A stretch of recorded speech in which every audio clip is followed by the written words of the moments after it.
Karin Curi, um prazer enorme. Já começamos com um compromisso entre a gente de estarmos totalmente presentes aqui nessa entrevista. Não existe mais nada nesse evento além dessa nossa conversa. Não é, Karin? O que é isso? Isso se chama, por acaso, mindfulness?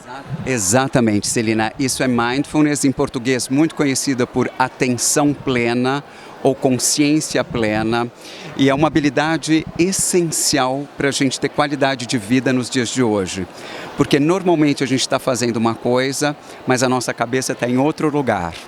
E eu estou falando, desculpa que eu não introduzi você como palestrante, como um especialista em liderança, em mindfulness. Então a gente tem um prazer enorme de estar aqui na CBTD 22, conversando com uma pessoa maravilhosa, que vocês vão ver durante a nossa entrevista o quanto que ele vai contribuir com o nosso aprendizado, com o nosso desenvolvimento. Não é isso, Karin? Exatamente, Celina. E eu sempre digo, numa sociedade super estimulante, a gente se distrai com muita facilidade. E as boas notícias são que nós podemos desenvolver a nossa habilidade de ter foco e atenção no momento presente. Isso faz diferença nas organizações, no momento que a gente tem, assim, tantas coisas para a gente se distrair, o tempo é tão curto, a vida é tão corrida. Como é que você pode encorajar a liderança para conseguir trazer mais qualidade de atenção nos seus relacionamentos e na sua gestão? Celina, muito obrigado pela pergunta, viu? Porque é um grande desafio, né? E a primeira sugestão que eu dou para todos os participantes dos eventos é a seguinte reflexão. É muito importante a gente ressignificar a compreensão que nós temos a respeito do tempo. Na realidade, você não precisa de muito tempo com as pessoas, mas você precisa de muita qualidade no tempo que você passa com elas. E isso é essencial dentro da atenção plena. Você precisa estar inteiramente presente com a pessoa que você está interagindo. E hoje a gente não separa mais, ainda mais depois da pandemia, né? Vida pessoal, vida profissional, a gente está trabalhando em casa, a gente está no trabalho, tem questões pessoais, a gente é um ser inteiro, a gente não tem compartimentos, né? Então, quando a gente fala de atenção na vida profissional, atenção plena, e a atenção plena na sua vida familiar, na sua vida pessoal. Eu não sei, mas tem uma frase que você me falou no nosso papo anterior, que é sobre o presente, o melhor presente que você pode dar para uma pessoa querida. Fala pra gente. Essa é uma frase de um grande instrutor de atenção plena. A frase diz o seguinte: o maior presente que você pode dar à pessoa querida é a sua verdadeira presença. Como você pode amar se você não está presente? Essa frase é de um grande instrutor chamado Thich Nhat Hanh, e é uma grande verdade, né? E o que eu tenho visto no mundo corporativo é que muitos executivos falam o seguinte: Karin, eu consigo estar inteiramente presente com a minha equipe no trabalho. Agora, quando eu chego em casa, às vezes eu estou tão cansado que eu não consigo dedicar a mesma qualidade de atenção para a minha família. E eu digo que esse é um momento de autoconhecimento e descoberta muito importante, porque a habilidade é uma só. Se você tem essa habilidade no trabalho, você pode levar ela para a sua vida pessoal. E eu concordo inteiramente com você, Celina. A gente está falando de um ser só, que trabalha e que vai ter o seu tempo de interação com a família, com amigos, enfim. Tem a vida pessoal e a profissional. Agora, a habilidade é a mesma. Aquela história da gente, ainda mais as novas gerações que fazem várias coisas ao mesmo tempo, estão jogando um game, estão falando com o pai, estão ao mesmo tempo no Instagram com um amigo e o cachorro está latindo e ele está jogando a bolinha para o cachorro. Existe isso de você conseguir ser multitask, multitarefas? Como é que funciona essa atenção, essa qualidade de atenção quando a gente está falando de multitarefa? E aí eu vou pedir um carinho especial para todo mundo que está assistindo esse vídeo, porque talvez essa seja a dica mais importante para você melhorar a qualidade da sua atenção. O cérebro não consegue se concentrar em duas atividades conscientes ao mesmo tempo. Eu vou dar um exemplo e vou explicar isto com calma. Por exemplo, eu conheço muitas pessoas que conseguem escrever e estudar e ouvir música ao fundo. E não tem problema nenhum com isso, porque a música está no piloto automático. E a atividade de escrever ou estudar, ela é consciente. O que a gente não consegue é, por exemplo, ouvir duas pessoas ao mesmo tempo com a mesma qualidade de atenção. A gente vai ficar com a atenção dividida. A gente não consegue ler duas coisas ao mesmo tempo com a mesma qualidade de atenção. A gente vai ficar com a atenção dividida.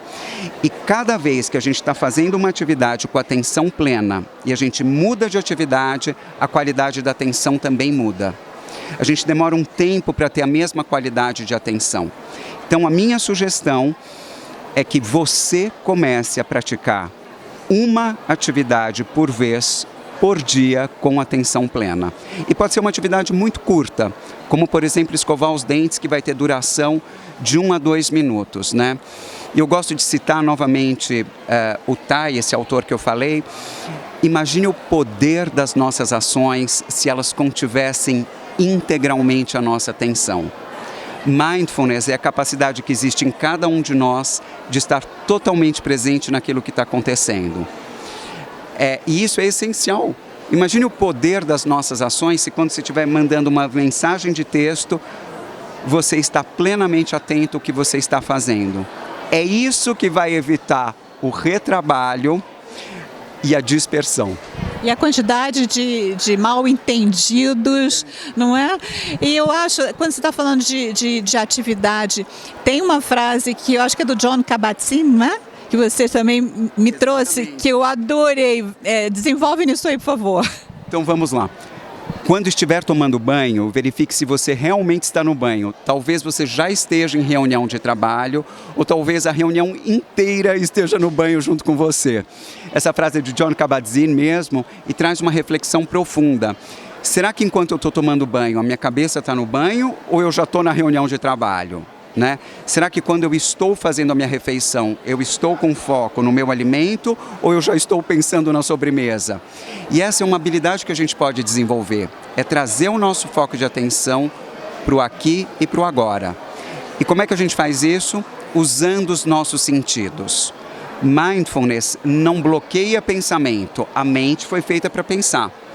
Mas nos dá a possibilidade de identificar o pensamento e reorientar o nosso foco de atenção para o aqui e agora. E isso a gente pode praticar em qualquer situação. Quando você se distrair, volte a prestar atenção no momento presente. É simples assim. O nome é presente, né? Gift, presente, né? Presente é uma coisa maravilhosa. Então, o momento presente é um presente para a gente. Só que nem sempre a gente está desfrutando desse presente. Exatamente. Uma pergunta, desculpa te interromper, mas é do papo que a gente falou. Mas às vezes o momento presente não é tão legal, não é tão prazeroso. Por exemplo, quando você está no engarrafamento. Por exemplo, quando você está, o mau tempo aconteceu e você está preso num lugar. Esse momento não é bacana. E aí, o que você me diz? A gente aí fica presente nessa hora? Me dá suas dicas para a gente lidar com esse tipo de situação. De um momento presente que você está vendo uma natureza, que você está ouvindo uma música, prazeroso, ok, né? Agora, como é que é um momento presente que não está bacana? Celina, eu acho que eu nunca fui tão bem entrevistado na minha vida, viu? Muito obrigado por essas perguntas, porque a gente vai conseguir alcançar o seu público e dar uma dica muito importante. Todos os estudos da neurociência indicam que quando a gente nega o que já é um fato, isso aumenta a tensão. Então, por exemplo, se você está com dor de cabeça, reconheça que você está com dor de cabeça. Se você está com raiva, reconheça que está com raiva. Negar o fato não vai fazer com que a raiva ou a dor de cabeça desapareçam. E eu volto para a situação do trânsito. Reclamar do trânsito ou do mau tempo não vai fazer com que o tempo mude, nem com que o engarrafamento acabe. E muitas vezes a gente não percebe, mas nós estamos na frequência da reclamação. A gente reclama sobre coisas que não estão sob o nosso controle. E isso só piora a situação. Tem uma frase em inglês que eu gosto muito que diz o seguinte: Misery loves company. A reclamação gera reclamação. E quanto a gente quanto mais a gente reclama, mais a gente intensifica esse desconforto. Quando na realidade a proposta é a seguinte: estou no trânsito, sim, isso é desconfortável, o mau tempo pode me atrasar e é o que temos para hoje. E a próxima pergunta é: como é que eu vou investir a minha energia? Reclamando ou investindo a minha energia no que depende de mim? E aí eu vou dar algumas dicas. Você pode, por exemplo, ligar música, fazer um exercício de respiração para você se acalmar, buscar um caminho alternativo para não se atrasar. Agora, normalmente, quando a gente começa a reclamar, a gente reclama de coisas que não estão sob o nosso controle. É porque a gente, nesse estado, a gente perde recursos, perde a forma criativa de pensar, perde a possibilidade de ter soluções para um problema que a gente está vivendo. Eu sugiro também cantar. Cante no carro, porque quando você canta no carro é um sucesso. Você bota uma música alta e sai cantando, é um momento de expansão. Mas aí eu queria pontuar. Então, quando você está trazendo tudo isso, a gente aí está falando de autogestão.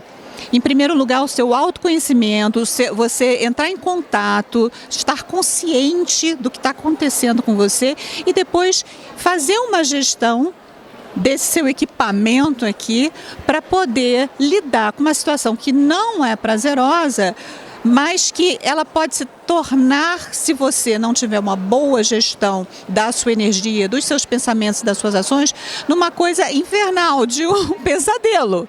E isso contagia as pessoas que estão à sua volta. Quer dizer, pode causar até, se você está com a sua família, uma briga familiar que nem aconteceria talvez se não fosse, as pessoas estivessem sob essa pressão e pelo sentimento da impotência. Porque você, quando não tem a possibilidade de mudar o tempo ou de liberar o trânsito, você está se sentindo impotente e frustrado. Desculpa, eu saio falando porque eu adoro bater papo aqui com vocês. E é essa a ideia. E quando você falou cante, olha que interessante, cantar depende de você, não depende do outro. O que é importante é a gente identificar o que depende de mim, como é que eu posso influenciar positivamente essa situação.